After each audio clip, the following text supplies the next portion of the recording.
Master class in biology में class 12th board examinations के लिए आपकी एनसीईआरटी के कुछ बहुत इंपॉर्टेंट और थोड़े से डिफ़िकल्ट समझे जाने वाले कंसेप्ट्स को हम इस वीडियो सीरीज़ में समझने की कोशिश कर रहे हैं। और इस पर्टिकुलर वीडियो में मैं बात करूंगा द लैक ओपरन और मॉलिक्यूलर बेसिस ऑफ इनहेरिटेंस से सबसे कॉमनली पूछे जाने वाले क्वेश्चंस में से एक है। शॉर्ट आंसर क्वेश्चन 1-2 नंबर का से लेकर के 5 नंबर तक लॉन्ग आंसर क्वेश्चंस के तौर पे इसको पूछा जा सकता है। सो इसकी बेसिक्स को समझने की कोशिश करते हैं। तो सबसे पहली चीज़ ये देखिए कि आपकी एनसीईआरटी में एक सेक्शन है जिसमें लिखा है रेगुलेशन ऑफ जीन एक्सप्रेशन। तो यहाँ से हम अपना डिस्कशन शुरू करते हैं। रेगुलेशन ऑफ जीन एक्सप्रेशन, इसमें सबसे पहले तो ये समझते हैं कि ये जीन एक्सप्रेशन किस चीज़ को कह रहे हैं। सो अब हम ये कह रहे हैं कि जीन एक सेगमेंट है जो डीएनए की एक सेगमेंट है और इस जीन को मैं डिफाइन कर रहा हूँ as a cistron. So molecular basis of inheritance में एक जगह देखिए आपकी एनसीईआरटी ये कहती है कि जीन को डिफाइन करना आसान काम नहीं है, लेकिन एक तरीका इसको सिस्ट्रॉन के तौर पे डिफाइन किया जा सकता है और इसमें इतना कोड है जो कि कोड कर सकता है एक पॉलीपेप्टाइड के लिए। So it codes for a polypeptide और प्रोटीन।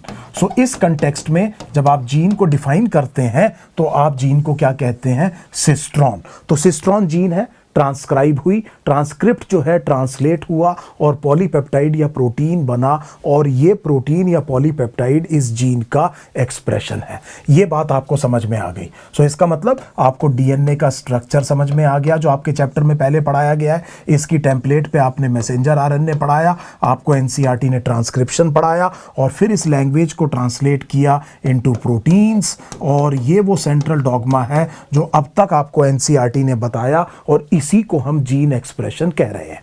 अब दूसरा शब्द यहां पर है कि इसका रेगुलेशन का क्या मतलब है। सो इसका मतलब यह हुआ कि ये प्रोटीन बनाना तो हमें आ गया, लेकिन कभी बनाना है, कभी नहीं बनाना है, कभी ज्यादा बनाना है, कभी कम बनाना है। इसको हम कहेंगे रेगुलेशन ऑफ जीन एक्सप्रेशन। सो मेरे को उम्मीद है कि ये पहला पॉइंट आपको समझ में आया होगा। याद रखिए कि मैं इस टाइम पर इस वीडियो में अपने आप को प्रोकैरियोट्स में जो जीन एक्सप्रेशन का रेगुलेशन है और जो लैक ओपरन है उस तक ही लिमिट करूंगा। किसी और वीडियो में यूकैरियोटिक जीन एक्सप्रेशन के बारे में हम बात करेंगे, रेगुलेशन ऑफ जीन एक्सप्रेशन के बारे में बात करेंगे। तो मुझे उम्मीद है ये पहला पॉइंट, ये जो टॉपिक है अब आपको समझ में आ गया। आगे देखिए, इसके बाद में मेन चीज ये है कि ये जो जीन एक्सप्रेशन का रेगुलेशन है एक सिंगल सेल्ड ऑर्गेनिजम्स के लिए भी कितनी बड़ी प्रॉब्लम्स है। सो ई कोलाई एक बैक्टीरियल सेल है, यूनिसेलुलर ऑर्गेनिज्म है। देखिए ई कोलाई के लिए जो प्रेफर्ड एनर्जी सोर्स है, क्वेश्चन नंबर 2 समझिएगा। So preferred energy source E coli के लिए वो ग्लूकोज है। सो इसका मतलब जब तक उसके पास ग्लूकोज अवेलेबल है वो किसी और ऑल्टरनेट एनर्जी सोर्स को इस्तेमाल नहीं करना चाहेगा, लेकिन it can use lactose as well. लेकिन ये लैक्टोज को भी इस्तेमाल कर सकता है, लेकिन ये याद रखना है कि प्राइमरी जो सोर्स है, जो प्रेफर्ड सोर्स है, वो एक्चुअली ग्लूकोज है। सो अगर ग्लूकोज और लैक्टोज दोनों ई कोलाई को मिल जाएं तो वो कोई एक रास्ता ढूंढ लेगा किसी तरह प्रेफरेंशियली किसको यूज करने के लिए, ग्लूकोज को। इसके बारे में ये ऐसा कैसे करता है आप आगे की क्लासेस में पढ़ेंगे। लेकिन मान लीजिए ग्लूकोज नहीं है और लैक्टोज है, दोनों चीजें बहुत इंपॉर्टेंट है। सो मुद्दे की बात यह है कि लैक्टोज मान लीजिए प्रेजेंट है, तो लैक्टोज को मेटाबोलाइज करने के लिए कुछ एंजाइम्स चाहिएंगे, तभी आप उसका इस्तेमाल कर पाएंगे। अगर लैक्टोज अवेलेबल नहीं है तो ऐसे एंजाइम्स को बनाने का कोई फायदा नहीं है इस यूनिसेलुलर ऑर्गेनिज्म को जो लैक्टोज के मेटाबॉलिज्म में इस्तेमाल होते हैं। उल्टी तरह से मैं ये कह सकता हूं कि इसको लैक्टोज मेटाबॉलिज्म में इन्वॉल्व एंजाइम्स को तभी बनाना चाहिए जब लैक्टोज अवेलेबल है।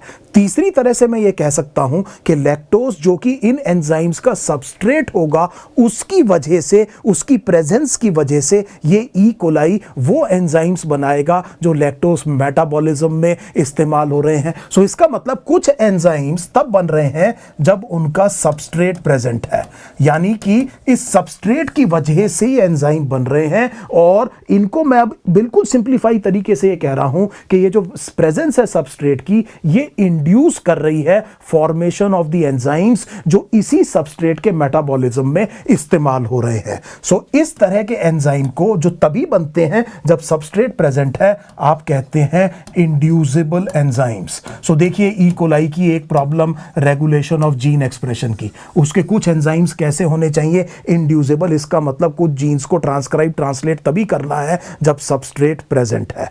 दूसरी चीज समझिए, अगर मान लीजिए ई कोलाई मान लीजिए किसी एक चीज से ए से लेटस से के प्रोडक्ट बनाता है, और बीच में लेटस से इसमें 5 स्टेप्स इन्वॉल्व हैं, और 5 स्टेप्स में आप समझ सकते हैं हर स्टेप में एक एंजाइम इन्वॉल्व होगा, 5 एंजाइम्स इन्वॉल्व हैं, और ये एंजाइम्स फिर क्या है, प्रोटीन्स हैं। अब की बार इस मेटाबॉलिक पाथवे का ये जो पी है ये प्रोडक्ट है। डिफरेंशिएट कीजिए प्रोडक्ट और सबस्ट्रेट में, ये सबस्ट्रेट नहीं है, प्रोडक्ट है। अगर मैं ई कोलाई को बना बनाया प्रोडक्ट दे दूं तो उसको ये 5 एंजाइम अब की बार बनाने बंद कर देने चाहिए। सो पहले से फिर इसको समझ लीजिए, ये सबस्ट्रेट है और सबस्ट्रेट की वजह से एंजाइम बनाना शुरू किया है। यहां पर मैंने क्या कहा कि हमने एंड प्रोडक्ट दे दिया है, हमने एंड प्रोडक्ट दिया है जिसकी वजह से कुछ एंजाइम्स को बनाना बंद कर दिया है। इस तरह के एंजाइम्स को आप रिप्रेसिबल एंजाइम्स कहते हैं। सो देखिए दूसरी प्रॉब्लम ई कोलाई की। तीसरी प्रॉब्लम यह है कि कुछ एंजाइम्स ऐसे हैं जैसे कि रेस्पिरेटरी चेन के एंजाइम जो ई कोलाई को हमेशा ही बनाने पड़ेंगे, उसके ऊपर उसका सर्वाइवल डिपेंड करता है। सो कुछ एंजाइम्स हमेशा बनाने होंगे, इस तरह के एंजाइम्स को हम रिप्रेसिबल एंजाइम्स कहेंगे, इस तरह के एंजाइम्स को हम कॉन्स्टिट्यूटिव एंजाइम्स कहेंगे। सो इसको करेक्ट कीजिए, हमने कहा कि इस तरह के एंजाइम्स को आप कॉन्स्टिट्यूटिव एंजाइम्स कहेंगे। ये वो एंजाइम्स हैं जो ई कोलाई हमेशा लगातार बना रहा है। सो इस तरह की जीन्स कॉन्स्टिट्यूटिवली अपने आप को एक्सप्रेस कर रही हैं, और इस तरह की जीन्स को हम जनरली हाउस कीपिंग जीन्स कहते हैं। सो ये एक इंपॉर्टेंट कंसेप्ट आपकी एनसीईआरटी जो एक पैराग्राफ में समझाने की कोशिश कर रही है, मुझे आपको ये बात समझाने में मुझे लगता है अब ज़्यादा मुश्किल नहीं होनी चाहिए कि even a unicellular organism has to regulate gene expression, उसके सामने भी ये समस्याएं हैं। अब देखिए एक और कंसेप्ट मैं आपको यहां समझाने की कोशिश करता हूं। यहां पर बार बार एक शब्द इस्तेमाल होगा जिसे हम कहेंगे स्ट्रक्चरल जीन। सो ये स्ट्रक्चरल जीन क्या है? सो स्ट्रक्चरल जीन ऑब्वियसली जीन है, इसका मतलब एक सेगमेंट है डीएनए की, और ये ट्रांसलेट हो रही है, ट्रांसक्राइब होकर के ट्रांसलेट होकर के एक्सप्रेस हो रही है इनटू अ प्रोटीन और एन आरएनए। एक प्रोटीन या आरएनए में अपने आप को एक्सप्रेस कर रही है, लेकिन इनमें से किसी का भी रेगुलेटरी रोल नहीं होना चाहिए। सो प्लीज ध्यान से समझिए, स्ट्रक्चरल जीन एक ऐसी जीन है जिसका एक्सप्रेशन प्रोटीन या आरएनए है, लेकिन ये जो प्रोटीन और आरएनए है इसका रोल रेगुलेटरी नहीं होना चाहिए। सो ये बात याद रखिएगा कि स्ट्रक्चरल जीन हम किसे कह रहे हैं। जैसे फॉर एग्जांपल मान लीजिए कोई जीन, अगर आप जानते हैं, आपने से फॉर एग्जांपल बायोटेक्नोलॉजी में पढ़ा है कि एक और तरह का आरएनए आपके सेल में मिलता है, यूकैरियोटिक सेल में खास तौर पे mRNA। ये mRNA जीन एक्सप्रेशन को रेगुलेट करता है। सो ऐसी जीन जिसकी वजह से mRNA बन रहा है उसे आप स्ट्रक्चरल जीन नहीं कहेंगे। इसी तरह से लैक ओपरन में जो इसकी रेगुलेटरी जीन है जिसे आप लैक आई कहते हैं, उसका जो प्रोडक्ट है, जो प्रोटीन है जिसे आप रिप्रेसर कहते हैं, वो इस ओपरन को रेगुलेट करने में मदद कर रहा है। इसीलिए आप लैक आई जीन को स्ट्रक्चरल जीन नहीं कहेंगे, it is the regulatory gene. So कोई भी प्रोडक्ट जो रेगुलेशन में इस्तेमाल हो रहा है, जिस जीन की वजह से बन रहा है, उस जीन को आप स्ट्रक्चरल जीन नहीं कहेंगे। मुझे उम्मीद है ये बात अब आपको पहले एक ये बहुत इंपॉर्टेंट पॉइंट अब बिल्कुल क्लियर होगा। जब आप अपनी एनसीईआरटी बार बार पढ़ेंगे तो आप देखेंगे ये शब्द बार बार आ रहा है, अब आप समझ रहे हैं कि इसका एक्चुअली मतलब है क्या। आगे देखिए, एक और चीज बताता हूं। एक ही मेटाबॉलिक पाथवे में इन्वॉल्व होने वाली जो जीन्स हैं प्रोकैरियोट्स में वो डीएनए की टेम्पलेट पर साइमल्टेनियसली लोकेटेड होती हैं और ये एलिमेंट्री कंसेप्ट है ओपरॉन का। सो फिर बड़े ध्यान से मेरी बात सुनिए। मान लीजिए एक मेटाबॉलिक पाथवे हो रहा है, ए कन्वर्ट हो रहा है बी में, बी कन्वर्ट हो रहा है सी में और सी कन्वर्ट हो रहा है डी में, और हमने ये कहा कि यहां पर एंजाइम E1, यहां पर एंजाइम E2 कैटालाइज कर रहा है इसको, और इस रिएक्शन को एंजाइम E3 कैटालाइज कर रहा है। ये एंजाइम E1 एक्सप्रेशन है G1 का, ये एंजाइम E2 एक्सप्रेशन है G2 का, और ये एंजाइम E3 एक्सप्रेशन है G3 का। तो ये 3 जीन्स हैं जो कि इसी मेटाबॉलिक पाथवे में लोकेटेड है। सो अब हम ये कह रहे हैं कि इनिशियल कंसेप्ट ओपरन का ये है कि डीएनए की टेम्पलेट पर G1, G2 और G3 ये साइमल्टेनियसली लोकेटेड होंगी, and to complete the definition they will have a common promoter, और इनका एक ही प्रमोटर होगा। सो प्लीज ध्यान दीजिए, ये जो 3 जीन्स हैं, देखिए ये तीनों स्ट्रक्चरल जीन्स हैं। इनका जो प्रोडक्ट है वो एंजाइम है, वो रेगुलेटरी नहीं है, वो इन्वॉल्व है इस मेटाबॉलिक पाथवे में। तो ये जो तीनों स्ट्रक्चरल जीन है जो इस प्रोकैरियोट में एक ही मेटाबॉलिक पाथवे में इन्वॉल्व है, ये डीएनए की टेम्पलेट पर साइमल्टेनियसली आप देख रहे हैं लोकेटेड है, and they share a common promoter. So this would be the basic definition of an operon, the basic concept of the operon ये होना चाहिए। ऑब्वियसली इसमें और भी चीजें हम धीरे धीरे इस पर आ रहे हैं। अब आप ये देखिए कि आप एक और चीज जानते हैं कि प्रोकैरियोट्स में स्प्लिट जीन नहीं होती। सो आर्कीबैक्टीरिया में कुछ जीन्स को छोड़ दीजिए तो इंट्रॉन्स प्रेजेंट नहीं होते हैं। सो दैट मींस ये जो जीन्स हैं, ये जो स्ट्रक्चरल जीन्स हैं, ये ऑलरेडी सिस्ट्रॉन हैं। आप ये देखिए, इनके बीच में इंट्रॉन्स नहीं है, एक्सॉन्स को जोड़ने की जरूरत नहीं है, इंट्रॉन्स को हटा के स्प्लाइसिंग की जरूरत नहीं पड़ेगी। इसीलिए जो इनका ट्रांसक्रिप्ट होगा वो पॉलीसिस्ट्रॉनिक होगा। इसका मतलब जो ट्रांसक्रिप्ट बनेगा उसमें तीनों के तीनों जो स्ट्रक्चरल जीन्स हैं उनका ट्रांसक्रिप्ट प्रेजेंट होगा, और क्योंकि ये तीनों जीन साइमल्टेनियसली लोकेटेड है, इसीलिए ये जो ट्रांसक्रिप्ट है, इस ट्रांसक्रिप्ट को आप क्या कहेंगे?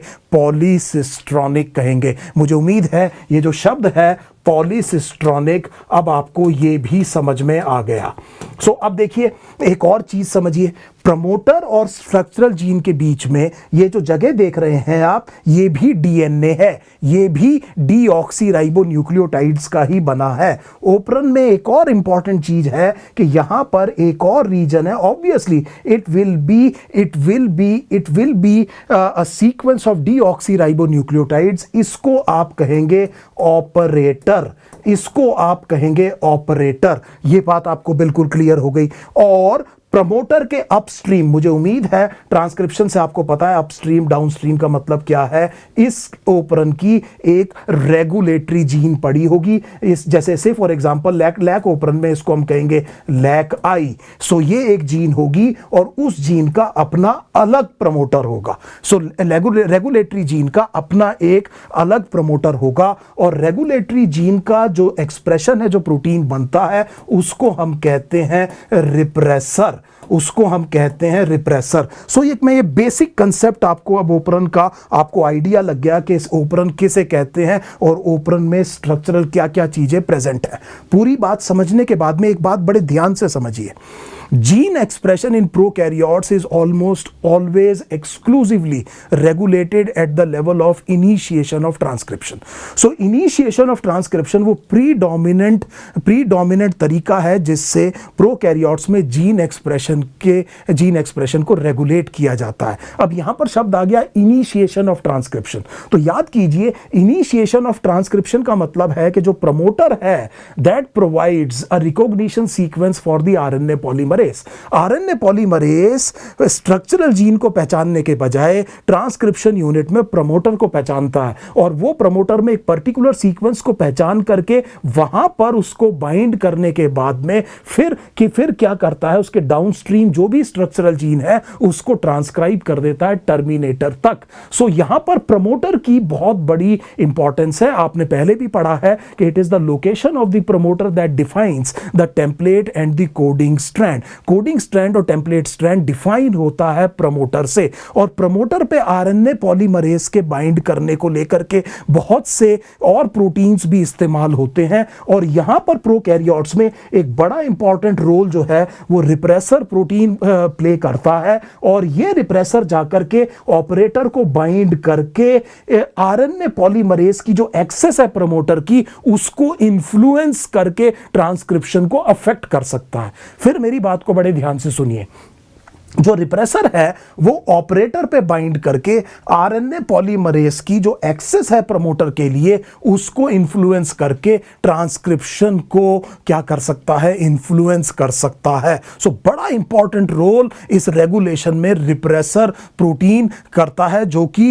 एक्सप्रेशन है रेगुलेटरी जीन का। मुझे उम्मीद है ये कंसेप्ट मैं बहुत धीरे से आपको समझा रहा हूं, सारी बात आपको समझ में आ गई होगी। फिर आप अपनी एनसीईआरटी देखेंगे कि हर एक ओपरन का अपना स्पेसिफिक ऑपरेटर और एक अपना स्पेसिफिक रिप्रेसर होता है। सो लैक ओपरन का अपना खुद का स्पेसिफिक रिप्रेसर और ऑपरेटर होगा, वो किसी और ओपरन में काम नहीं कर पाएगा। मुझे उम्मीद है कि ये बेसिक कंसेप्ट्स अब आपको बहुत आसानी से समझ में आ गए होंगे। चलिए अब हम लैक ओपरन पे चलते हैं। तो लैक ओपरन को जो सबसे पहले जो दिया था लैक ओपरन, वो आप जानते हैं मोनड एंड जेकब एंड मोनड, इन ये दो साइंटिस्ट थे। इन्होंने सबसे पहले क्या दिया था, लैक ओपरन दिया था। 1965 में इनको नोबेल प्राइज मिला था। सो लैक ओपरन का अगर आप अपनी एनसीईआरटी मैप डायग्राम देखें तो यहां पर इस ओपरन में 3 स्ट्रक्चरल जीन्स हैं। हम जानते हैं ओपरन में एक ही मेटाबॉलिक पाथवे में इन्वॉल्व होने वाली जीन्स साइमल्टेनियसली लोकेटेड होंगी टेम्पलेट ऑफ डीएनए पर। तो हमने ये 3 जीन्स को यहां पर रख दिया। हमने कहा एक का नाम है लैक जेड, एक का नाम है लैक वाई, एक का नाम है लैक ए। और हमें पता है कि इनका एक कॉमन प्रमोटर होना चाहिए, बीच में एक रीजन होना चाहिए जिसे आप कहेंगे ऑपरेटर, और अपस्ट्रीम अब आप आएंगे तो ये 3 प्राइम, ये हमने कहा 5 प्राइम। आप जानते हैं आरएनए पॉलीमरेज अपस्ट्रीम से डाउनस्ट्रीम ट्रांसक्राइब करेगा। आरएनए पॉलीमरेज की डायरेक्शनल सेंसिटिविटी है, वो नया स्ट्रैंड 5 प्राइम टू 3 प्राइम बनाता है। और आप जानते हैं कॉम्प्लीमेंट्री बेस पेयर और एंटी पैरेलल होना चाहिए। सो ये जो टेम्पलेट है ये मैंने क्या कहा, ये 3 प्राइम टू 5 प्राइम है। और इसके अपस्ट्रीम हमने कहा कि इसकी रेगुलेटरी जीन है जिसको हमने कहा लैक आई, और इसका अपना खुद का क्या है, ये प्रमोटर है। सो अब आपको ये समझ में आ गया कि what are the basic constituents of lac operon. So देखिए आपकी एनसीईआरटी एक बड़ा इंटरेस्टिंग बात ये कहती है कि ये याद रखिएगा कि ये जो आई शब्द है, ये जो आई शब्द है यहां पर, ये जो आई शब्द यहां पर लिखा हुआ है, ये इंड्यूसर के लिए नहीं है, ये इनहिबिटर के लिए है। इंड्यूसर जो है लैक ओपरन का हम जानते हैं वो सबस्ट्रेट होना चाहिए, और वो सबस्ट्रेट इस पाथवे का एक्चुअली लैक्टोस है, और इसीलिए इसे लैक ओपरन कहा जाता है। और लैक ओपरन का इंड्यूसर खुद कौन है, लैक्टोस। ये 1 नंबर का क्वेश्चन बड़ी आसानी से आ सकता है। अब आप इतनी बात समझ गए कि ये किस तरह से लैक ओपरन का स्ट्रक्चर है। अब आप ये भी जानते हैं कि ये जो लैक आई है इसका ये कॉन्स्टिट्यूटिवली अपने आप को एक्सप्रेस करती है। थोड़ी देर पहले मैंने बताया लगातार ट्रांसक्राइब और ट्रांसलेट हो रही है, तो इसका मतलब कंटिन्यूअसली इसका जो एक्सप्रेशन प्रोटीन है वो बनता रहता है। और अब हमें ये बहुत अच्छी तरह से पता चल गया कि इसका जो प्रोटीन, इसका जो एक्सप्रेशन है उसको आप रिप्रेसर कहते हैं। सो इसको आप क्या कहते हैं, रिप्रेसर कहते हैं। बहुत आसानी से आपको ये बात समझ में आ गई। और आप जानते हैं कि ये रिप्रेसर जाकर के बाइंड करता है किसको, ऑपरेटर को। सो इतनी बात तो हमें पहले से पता है। इस टाइम पर हमें यह देखना चाहिए कि ये जो 3 स्ट्रक्चरल जीन्स हैं इनके फंक्शंस क्या क्या है। सो अगर आप लैक जेड की बात करेंगे, सो जो लैक जेड है, so lac Z, it actually it expresses itself into an enzyme which is called as beta galactosidase. सो ये बीटा गैलेक्टोसाइडेस एंजाइम के लिए एनकोड करती है। ये जो बीटा गैलेक्टोसाइडेस है ये वो मेन एंजाइम है जो लैक्टोस को मेटाबोलाइज करेगा। So this is involved in lactose metabolism, hydrolysis of lactose I should say, and you know that hydrolysis of lactose will actually again produce glucose which is the preferred source for E. coli. So E. coli जब lactose भी use कर रहा है तो lactose को hydrolyse कर रहा है और उस हाइड्रोलाइसिस से हम जानते हैं कि क्या बन रहा है, ग्लूकोज बन रहा है जो कि प्रेफर्ड सोर्स है E. coli का एनर्जी का. बैक ऑफ द माइंड में इस बात को रखिए. सो हमने ये कहा कि beta galactosidase is involved in lactose hydrolysis and it is actually involved in formation of glucose and galactose. दूसरा एक छोटा सा काम इसका और ये है कि ये लैक्टोज को कन्वर्ट कर सकता है into its isomer which is actually called as allolactose. और लैक्टोज या एलोलैक्टोज एक्चुअली इस लैक ओपरन के इंड्यूसर के तौर पे काम कर सकते हैं. दोनों में थोड़ा सा बॉन्डिंग का डिफरेंस होता है. एक में बीटा 1,4 लिंकेज है, एक में बीटा 1,6 लिंकेज है. सो इसको हम आगे क्लास में पढ़ेंगे, लेकिन ये याद रखिए कि एलोलैक्टोज एक आइसोमर है लैक्टोज का और बीटा गैलेक्टोसाइडेस कुछ लैक्टोज को एलोलैक्टोज में कन्वर्ट कर सकता है. दूसरी चीज लैक वाई. ये जो लैक वाई है, ये जो लैक वाई जीन है, ये प्रोड्यूस करती है एक एंजाइम परमिएस.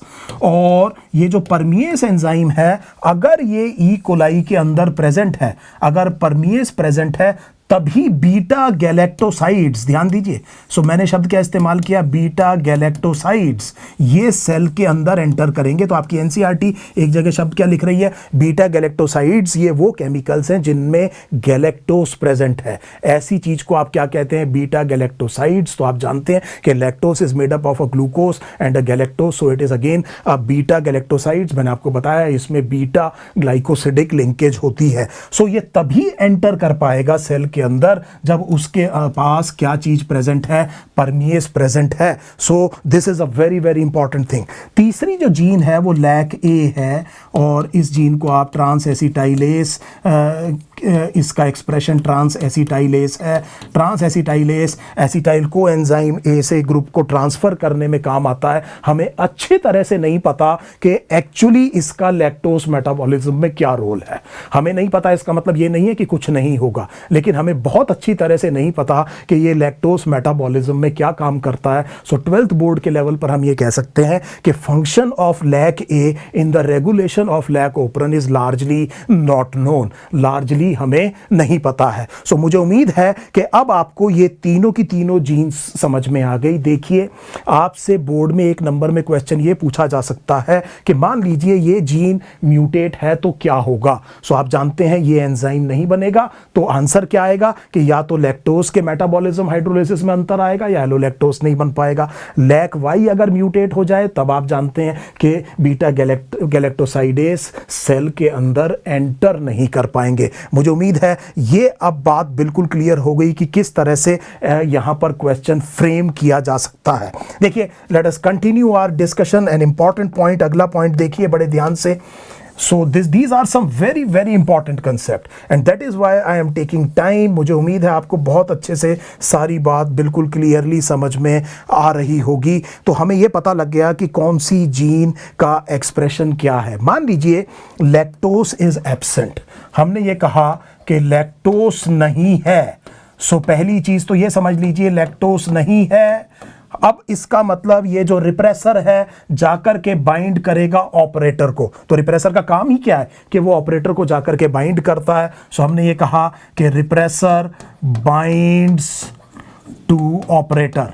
सो ऐसी सिचुएशन में रिप्रेसर बाइंड कर गया किसको, ऑपरेटर को. और बाइंड करने के बाद में फिर आप समझ गए कि वो जो आरएनए पॉलीमरेज था, जो आरएनए पॉलीमरेज एंजाइम था, उसके लिए ये एक्सेस प्रमोटर की मुश्किल हो गई. अगर वो यहां तक पहुंच भी गया तो वो जब इसके ऊपर वॉक करेगा, इसको रीड करने की कोशिश करेगा, तो ये स्टम्बलिंग ब्लॉक आएगा and it will fall of और इस ओपरन को वो ट्रांसक्राइब नहीं कर पाएगा. सो जब रिप्रेसर बाइंड होगा तो हमने ये कहा कि आरएनए पॉलीमरेज के लिए जो प्रमोटर की एक्सेस है वो प्रॉब्लम आएगी. It will not be able to walk along the template. बीच में ये स्टम्बलिंग ब्लॉक है, it will fall off and transcription does not occur. So अब हमने ये कहा कि RNA polymerase will actually fall off, will not be able to walk along और may not be able to access the promoter and the ultimate result would be that the transcription does does not अकर। और यही आप चाहते हैं, यही आप चाहते हैं कि ट्रांसक्रिप्शन इस टाइम नहीं होनी चाहिए, क्योंकि जो मेटाबॉलिज्म के लिए जो सबस्ट्रेट है वो प्रेजेंट नहीं है। अभी इस तरह के एंजाइम्स बनाने का कोई फायदा नहीं है जो कि लैक्टोज को मेटाबॉलिज्म में इस्तेमाल होते हैं, क्योंकि लैक्टोज प्रेजेंट ही नहीं है। मुझे उम्मीद है ये बात बिल्कुल क्लियर हो गई। अब एक बहुत इंपॉर्टेंट कंसेप्ट आपकी एनसीईआरटी का समझिए। ये जो प्रोटीन है इसकी कोई ना कोई हाफ लाइफ होगी। ये जो रिप्रेसर प्रोटीन है जो अभी आकर के जुड़ा है ये हटेगा और दूसरा आकर के जुड़ेगा। सो इस तरह से आप समझ पा रहे हैं कि ये लगातार बना रही है रिप्रेसर। एक रिप्रेसर जाके बाइंड किया, थोड़ी देर में ये खराब हो जाएगा, ये हटेगा, और मैं बहुत सिंपल शब्दों में कहने की कोशिश कर रहा हूं, और दूसरा रिप्रेसर आकर के बाइंड करेगा। ये जो टाइम है इसके हटने और दूसरे के बाइंड होने के बीच में जो टाइम है, ये वो अपॉर्चुनिटी है कि आरएनए पॉलीमरेज इसको रीड कर पाए, इसके अलोंग मूव कर पाए और इस ओपरन को थोड़ा बहुत ट्रांसक्राइब कर दे। इसीलिए आपकी एनसीईआरटी ब्रैकेट में एक जगह लिखती है कि लैक्टोज है चाहे नहीं है, a low level of expression of lac operon is always present. मतलब यह हुआ कि ई कोलाई में थोड़ा सा बीटा गैलेक्टोसाइडेज और खास तौर पे परमिएज और थोड़ा सा ट्रांसएसिटाइलेज भी हमेशा प्रेजेंट होता है। इससे फर्क नहीं पड़ता कि लैक्टोज प्रेजेंट है कि नहीं प्रेजेंट है। वो जो ब्रैकेट में आपकी एनसीईआरटी कह रही है, मुझे उम्मीद है अब आप समझ गए होंगे कि उसकी वजह क्या है। क्योंकि अगर मान लीजिए ऐसा नहीं हुआ और मान लीजिए ग्लूकोज नहीं है और लैक्टोज प्रेजेंट है भी, तो बिना परमिएज के ये लैक्टोज सेल के अंदर घुसेगा कैसे? सो कुछ ना कुछ परमिएज तो सेल के पास होना चाहिए। इससे फर्क नहीं पड़ता कि लैक्टोज है कि नहीं है। मुझे उम्मीद है ये जो ब्रैकेट में पैरेंथेसिस में जो इंफॉर्मेशन दी हुई है एनसीईआरटी की, अब ये बात आपको बहुत अच्छे से समझ में आ गई होगी। अब हम वो सिचुएशन देखते हैं कि जब लैक्टोज प्रेजेंट है और ग्लूकोज नहीं है, तब क्या होता है। सो ग्लूकोज नहीं है और लैक्टोज प्रेजेंट है, उस सिचुएशन में क्या होता है। Now this would be very easy to understand. So मैं इसको यहां से हटा रहा हूं, लेट मी रब इट। अब आप देखिए कि जिस टाइम पर हमने ये कहा कि ग्लूकोज नहीं है और हमने कहा कि लैक्टोज प्रेजेंट है, अब क्या होगा? सो ये lactose will enter the cell, some lactose enters the cell. अब आपको यह समझ में आ गया कि ऐसा क्यों पॉसिबल हुआ। ऐसा इसलिए पॉसिबल हुआ कि सेल में थोड़ा सा परमिएज जरूर होगा। तो ये किस में घुस गया? ये किस में घुस गया? सेल के अंदर। अब सेल के अंदर थोड़ा सा बीटा गैलेक्टोसाइडेज भी होगा, और ये जो लैक्टोज है हो सकता है थोड़ा सा लैक्टोज किस में कन्वर्ट हो जाए? एलोलैक्टोज में। और मैंने आपसे कहा कि एलोलैक्टोज और लैक्टोज जो है वो लैक ओपरन का क्या है? इंड्यूसर है। सो अब हमने ये कहा कि इसके बाद में होगा ये कि जो लैक्टोज है या एलोलैक्टोज है, ये जो दोनों इंड्यूसर का काम कर सकते हैं लैक ओपरन का, ये जाकर के बाइंड कर जाएंगे रिप्रेसर को। सो ये जो लैक्टोज या एलोलैक्टोज है, it binds to the repressor और रिप्रेसर को ये इनएक्टिवेट कर देगा। तो इसकी कॉन्फर्मेशन ऐसे कर देगा कि ये इनएक्टिवेट हो गया। इसका मतलब ये है कि ये वाला रिप्रेसर जिस पर लैक्टोज जाकर के बाइंड कर गया है, ये अब ऑपरेटर पे बाइंड नहीं कर पाएगा। सो अब हमने ये कहा कि it binds to repressor, it binds to repressor and the repressor is inactivated, so it gets inactivated and the inactivated repressor cannot bind to promoter to operator. और आगे की बात आप बहुत आसानी से समझ गए होंगे कि अगर यहां पर ये फिजिकल हिंड्रेंस, ये चीज नहीं हुई, ये इंटरेक्शन नहीं हुआ, then RNA polymerase not only will have an access to the RNA to the promoter, it will be able to walk along the template and will be able to transcribe a polycistronic lac operon. और जो messenger RNA बनेगा वो polycistronic बनेगा। ये तीनों structural gene एक साथ क्या होंगी? ट्रांसक्राइब होंगी। तो इसीलिए हम इस स्ट्रक्चर को क्या कह रहे हैं? पॉलीसिस्ट्रॉनिक। सो ये जो दो चीजें मैंने अभी आपको बताई, ये आपसे आपके बोर्ड एग्जाम में पूछी जा सकती है। जब लैक्टोज नहीं है तो क्या होता है, और जब लैक्टोज है तो क्या होता है। सो अब हमें बहुत अच्छे से समझ में आ गया कि लैक्टोज किस तरह से इसको इंड्यूस करता है। आपकी एनसीईआरटी में बैक में एक क्वेश्चन दिया हुआ है, एक क्वेश्चन इन टेक्स्ट दिया हुआ है, एक क्वेश्चन बैक एक्सरसाइज में दिया हुआ है, एक क्वेश्चन दूसरे क्वेश्चन का आंसर है। एक क्वेश्चन, दूसरे क्वेश्चन का आंसर ये है, उन्होंने क्वेश्चन इन टेक्स्ट में ये पूछा है कि कितनी देर तक लैक ओपरन चलेगा अगर लैक्टोज प्रेजेंट है। और पीछे अभी मेरे कहने से एक बीच में कहीं पर एक क्वेश्चन है, उसको देखिए, वहां पर ये कह रहे हैं कि ऐसा क्यों है कि अगर ई कोलाई लैक्टोज को इस्तेमाल करता है और ग्लूकोज प्रेजेंट नहीं है और लैक्टोज प्रेजेंट है और लैक ओपरन एक्सप्रेस हो रहा है, उसके बाद भी कुछ देर में क्यों कम होकर के बंद हो जाता है।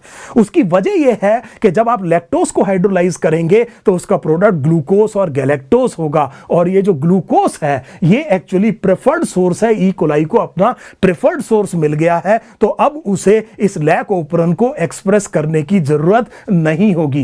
एक क्वेश्चन दूसरे क्वेश्चन का आंसर दे रहा है। अभी आप रोकिए और पीछे बैक एक्सरसाइजेस में वो क्वेश्चन देखिए जो कि इन टेक्स्ट क्वेश्चन का आंसर बन रहा है। मुझे उम्मीद है ये बात आपको बहुत अच्छे से समझ में आ गई होगी। बोर्ड के लेवल पर एक और इंपॉर्टेंट चीज ये है, एक और इंपॉर्टेंट चीज ये है, ये समझना कि देखिए ये रेगुलेटरी जीन है। लैक आई जीन जो है वो रेगुलेटरी जीन है। इसके प्रोडक्ट को देखिए कौन सा प्रोडक्ट है, रिप्रेसर इसका प्रोडक्ट है। अगर ये रिप्रेसर काम कर पा रहा है तो ट्रांसक्रिप्शन नहीं हो रही है। ध्यान दीजिए जो मैंने दोबारा कहा, मैंने आपसे कहा कि ये वो जीन है जो इस ओपरन की रेगुलेटर है। इसका जो प्रोडक्ट है अगर वो काम करता है, अगर वो काम करता है मतलब बाइंड कर पाता है ऑपरेटर को, तो ट्रांसक्रिप्शन नहीं होती है। और अगर किसी वजह से काम नहीं कर पाता, उसको इनएक्टिवेट कर दिया लैक्टोज जैसे इंड्यूसर ने, तो फिर ट्रांसक्रिप्शन होती है। काम करता है तो ट्रांसक्रिप्शन नहीं होती, काम नहीं करता है तो ट्रांसक्रिप्शन होती है। ये प्रोडक्ट किसका है? रेगुलेटरी जीन का। इसीलिए आपकी एनसीईआरटी कहती है कि ये जो रेगुलेशन है लैक ओपरन का रिप्रेसर से, इसको आप नेगेटिव कंट्रोल कहते हैं। This is what is meant by a negative control. So that means ये जो लैक ओपरन है, एक तरफ तो मैं इसके लिए एडजेक्टिव इस्तेमाल करूंगा नेगेटिव, और दूसरा मैं इस्तेमाल करूंगा इंड्यूसिबल। मैंने ये कहा कि lac operon is an example of a negative inducible operon। मुझे उम्मीद है ये शब्द अब आप गलती नहीं करेंगे। इसके बाद में आपकी एनसीईआरटी लास्ट लाइन में कहती है कि it is under a positive regulation control as well, but it is beyond the scope of discussion at this level. हम भी उसको डिस्कस नहीं करेंगे, लेकिन प्राइमरीली हमने ये कहा, मैं भी बोर्ड की बात कर रहे हैं, कि ये नेगेटिव और इंड्यूसिबल ओपरन है। मैंने बहुत सारे कंसेप्ट्स आपकी एनसीईआरटी के आपके सामने बताए। एक एक चीज का हमें मतलब पता है, हमें पता है एग्जैक्टली किसका मतलब क्या है। अब मैं आपको एनकरेज करूंगा कि आप अपनी एनसीईआरटी पढ़िए। अगर आपके कोई डाउट्स हैं, अगर आपके कोई डाउट्स हैं तो जो कमेंट सेक्शन है उसमें अपने डाउट्स डालिए। अगर आप पॉजिटिव रेगुलेशन भी समझना चाहते हैं, लिख दीजिए। अगर थोड़ा टाइम हमारे पास होगा बोर्ड से थोड़ा पहले, अगर आप इसको डाल देंगे तो मैं आपको पॉजिटिव रेगुलेशन भी करा दूंगा। अगर आप यूकैरियोट्स में भी जीन एक्सप्रेशन के रेगुलेशन को थोड़ा समझना चाहते हैं और आपके पास टाइम है, तो जरूर कमेंट सेक्शन में मुझे सजेस्ट कीजिए। मैं कोशिश करूंगा कि आपके सारे डाउट्स, अगर अभी भी आपके कोई डाउट्स हैं एनसीईआरटी पढ़ने के बाद में, कोई लाइन आपकी समझ में नहीं आ रही है बोर्ड एग्जाम से पहले, तो आप कमेंट सेक्शन में डालिए। मैं जरूर उनके ऊपर वीडियो करूंगा। हम दोनों का मकसद यह है कि ये कोविड के जो एक्स्ट्रा ऑर्डिनरी टाइम्स में जो हमारे को प्रॉब्लम आई है, हम थोड़ी सी मदद आपकी बोर्ड एग्जाम में जरूर कर सकें। Thank you so much.